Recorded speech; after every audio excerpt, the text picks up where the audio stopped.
উৎসবমুখর পরিবেশে জামালপুরের সরিষাবাড়ী উপজেলা আবারও এক ঐতিহ্যবাহী ঘোড়দৌড় প্রতিযোগিতার সাক্ষী হলো। গ্রাম বাংলার এই জনপ্রিয় খেলা দেখতে দূর দূরান্ত থেকে হাজার হাজার মানুষ জমে উঠেছিল মাজালিয়া মধ্যপাড়া গ্রামের বিস্তীর্ণ মাঠে। আজকের এই প্রতিযোগিতা শুধু বিনোদনের নয়, এটি গ্রামীণ ঐতিহ্যের এক চমৎকার উদযাপন।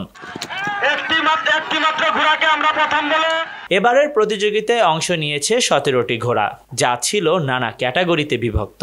ঘোড়াগুলোর নাম ছিল কদমফুল, যুবরাজ, লালচান, হানিফ, বঙ্গবীর, সাতভাই, বনফুল সহ আরও মনোমুগ্ধকর নাম। প্রথম রাউন্ডের বাছাই শেষে চূড়ান্ত লড়াইয়ে প্রথম স্থান অধিকার করে কবির হোসেনের ঘোড়াটি। বিজয়ী ঘোড়ার মালিককে পুরস্কৃত করা হয় একটি নতুন ফ্রিজ দিয়ে। আর দ্বিতীয় স্থান অর্জনকারী ঘোড়ার মালিক পেলেন 36 ইঞ্চি একটি টেলিভিশন।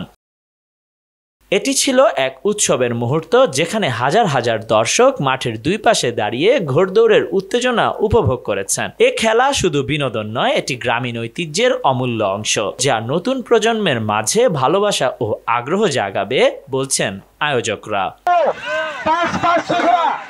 মাঠে গড়ে ওঠা গ্রামীণ মেলার পসরা, ঘোড়দৌড় দেখতে আসা মানুষের মুখে হাসি এবং আয়োজকদের ভালোবাসা সব মিলিয়ে ছিল এক মনোরম পরিবেশ। বহু দর্শক বলেন, দীর্ঘদিন পর এমন একটি প্রতিযোগিতা দেখে আনন্দিত।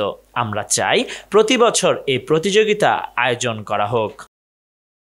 এবারের আয়োজনে ঘোড়দৌড় প্রতিযোগিতার মূল উদ্দেশ্য ছিল যুব সমাজকে মাদকমুক্ত করা এবং গ্রামীণ ঐতিহ্যের ধারাবাহিকতা রক্ষা করা। আয়োজক কমিটির সভাপতি দুলাল মিয়া জানান, এটি শুধু বিনোদনের আয়োজন নয়, এটি সামাজিক সম্প্রীতিরও একটি উদাহরণ।